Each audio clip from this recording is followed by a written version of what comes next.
Welcome. You're watching the India Development Debate. I'm Tamanna Inamdar. Now, as we look forward to the lockdown ending, it's of course been extended to the 3rd of May. The big question is what the new normal will look like. One of the key ingredients to actually exiting this lockdown will be information and contact tracing, to know exactly who has tested positive for COVID-19 and where the infection resides. One of the tools for this, which may develop over the next few days even more, is the Aarogya Setu app, as per the government. There have been over 50 million downloads already in just about 13-14 days, some of the highest in the world, according to the Niti Aayog. And effectively, this app is supposed to help tell you if you have been in touch or close to someone who is tested positive for COVID-19. There are privacy and security concerns though as well. So over the course of the show today, we're going to be looking at both sides of the aspects. How important is a contact tracing app right now and the use of technology to ensure that we can actually move on to the next phase and some semblance of normalcy? Will the Aarogya Setu app, in a sense, become a passport of sorts to travel around, because it will then determine if you have been close or in proximity with someone who has COVID-19 or not? To thrash out all of these issues, I'm joined today by Lalitesh Katragadda, who is an advisor to the team that has created the Aarogya Setu app. I also have with me Nikhil Pahwa of MediaNama.com. Welcome to both of you and thank you for speaking with us today. Lalitesh, let me begin just by getting your view on what the Aarogya Setu app does and how essentially will this app ensure that I know who has COVID-19 or not when the government and authorities are trying to figure this out themselves. It all comes back to testing, doesn't it? It all comes back to testing. That's the only way you determine whether you're COVID-19 positive or not. That's the only way. Yeah. Yeah. So then my question is that if we have tested such few people, and that's, the concern, that have we tested enough people, what is the point of this app? First, I will need a large enough database of people who have been tested and may be positive or negative for this app to actually be useful. Fair question. So, currently, I think most of the testing that has happened is essentially early ammunition, usage of early ammunition. So in many ways, we are preparing for war. And that's the reason for this lockdown, so we can be prepared when we exit. And as you know, there is a dramatic expansion of testing happening. There are lakhs of test kits. I understand that, Lalitesh. My question very specifically is how the Aarogya Setu app will help. Now, all of us have been hearing, ads and appeals to download the app. I want to understand whether it's safe for me to download this app. Am I giving away too much of my information? And is it really giving me a fair assessment of, any danger I may be in with contact with a COVID-19 patient? Lalitesh. Okay. You will not have the knowledge that you've been close to somebody who was infected. Now, what we do is we don't tell you who you were close to that got infected. We just tell you that you were close to them. So how does that help me then? So here's the thing about the infection. So this infection, COVID-19, is very different than any other flu we have encountered. And one difference is you are asymptomatic. And even though you might be carrying the virus, you're asymptomatic and you might be carrying it for several days. And the person you came in contact with, obviously they didn't know either when you came in contact with them. And if you caught it from them, you don't know either whether you caught it from them. So there is a period from when somebody catches a virus to when they start shedding the viral load, when they actually start becoming contagious. So the sooner we alert ourselves that we might be at risk and we test ourselves, two advantages. One is the near and dear of ourselves will be safe. And also I will be able to isolate myself and get treatment early. And if you get treatment early, not only does the community become safer, I also become safe. Okay. Nikhil, you want to come in here? What are the concerns with the app? And I want to go back to my earlier question. A lot of people may at this point be asymptomatic and may not know that they are COVID-19 infected. So how Yeah. does this app really help me when central authorities themselves are racing against time to build this database of people who have COVID-19? Well, like Lalitesh said, Tamanna, it really doesn't help with that. It only helps once enough people have been tested and there is enough information that people have been near other people who may have had it, right? So, but the problem with the with using Bluetooth in this particular mechanism, and it's not the best solution. It's probably the only solution that they had, is that it it's not going to be very accurate. So, for example, if I'm in a car and I pass by someone who and I have Aarogya Setu on, the other person in another car also has it on. We've not been in contact, but the Bluetooth might exchange SSIDs. So I'm not sure about what is the time duration within which that data transfer, that the fact that you've been in proximity with someone gets exchanged. I might be taking all precautions, and I'll still get a warning regarding this. Um, from an effectiveness perspective, it also requires location to be on, and that really drains the battery of most phones. It also requires that you have a smartphone, which again is not going to be like most low-cost smartphones will have their battery drain quickly, as well as the fact that hundreds of millions of people in this country don't have smartphones. So its effectiveness is going to be limited. But I guess what they're trying to do is trying to make the most of what they have in terms of trying to figure out, who or inform people who may be at risk. Nikhil, there have been some questions raised about privacy issues and concerns. Right now, of course, generally people will say privacy is not the priority. You need contact tracing. You need to find different ways to beat this. Technology will be one of them. But do you think there are valid concerns about privacy issues? Because some people might think, do I want all of my information to be available to the government? And what will happen with it later? Look, there are a couple of concerns over here, Tamanna. So one is, of course, it seems to be from the new privacy policy that was rolled out a couple of days ago that there are adequate precautions being taken, that data is going to be scrubbed both from the phone and from the server where some of the data is transferred, and it's anonymized data, but is linked to a particular ID, a digital ID that is linked to an individual. So it can be traced back to that individual or that mobile number as well. But I think the problem is that privacy policies can change over time.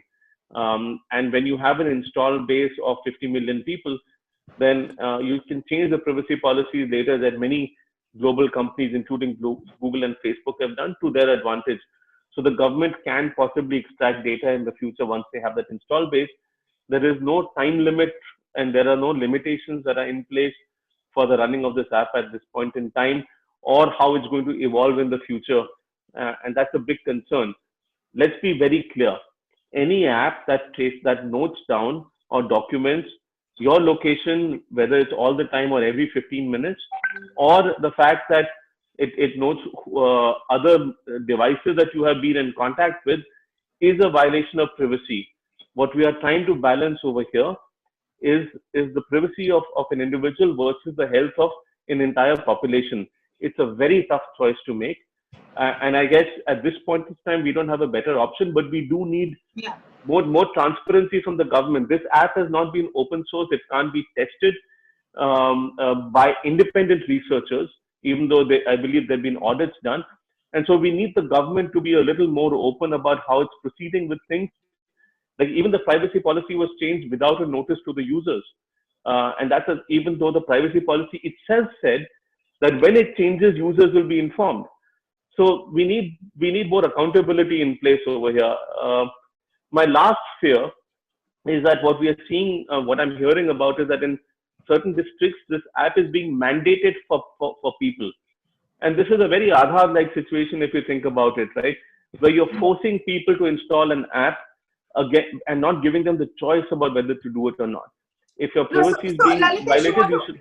Yeah, Lalitesh, you want to address some of these concerns, and the Aadhaar parallel is an important one really, because there are indications that in the days to come, the Aarogya Setu might really be your license to move around, because it will give authorities information about whether you pose a potential risk or not, and if you've come in contact with someone with COVID-19. But some of the concerns that Nikhil talked about, Lalitesh, you want to address them?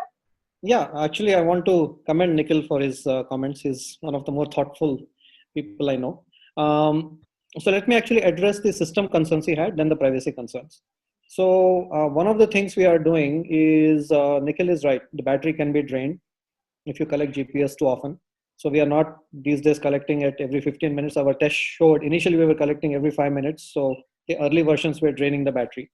And then we backed off to 50. Now we are down to 30 minutes. So we are very conscious that the average person, the low cost phones that are going to be used in India, will have battery issues. They are not just using Android 9 or something. They might be using Android 6 and 5. We are very sensitive to making that work. And the other system concern that Nikhil mentioned, which is very, very valid, is one of the first questions I had. I was brought into this team to advise like a week after the project was born, was what happens if there is a drive-by exchange or a walk-by exchange, right? Not even drive-by. Two people, I'm just walking and pass by you on the road. Bluetooth will exchange. So what do we do? So we have two checks and balances. One is we have done very careful modeling using help of epidemiologists, right? And it's several minutes of close interaction, and close interactions in the order of 2, 3, 4 meters, which is when we even consider to be low risk, not even high risk. And the second check and balance is, I'm old enough to have written many algorithms with bugs and so on. So no good computer scientists will entirely trust their code. So we have to do on-ground verification. So before we do mass notifications of people that they might be at risk from this, what we are doing and what we are planning to do, and some of this has already begun, is we are testing the validity of these risks on the ground to see if people, when we say they are at risk of infection, that is actually true or not, right? So those are the two checks and balances. Obviously, we're not going to take every Bluetooth contact and say you are at risk. And to the privacy concerns, I think Nikhil is spot on, right? The balance, there is this balance that we have to strike. Yeah. There is no, I'll be the first person to say that there is no surveillance app of this kind, right? Or contact tracing app, which is, privacy free. That has no privacy risk. There is always a privacy risk when you do contact tracing. Now, what did we do to minimize it? So the first step we took is, like Nikhil said, we have a wipeout policy that is clear.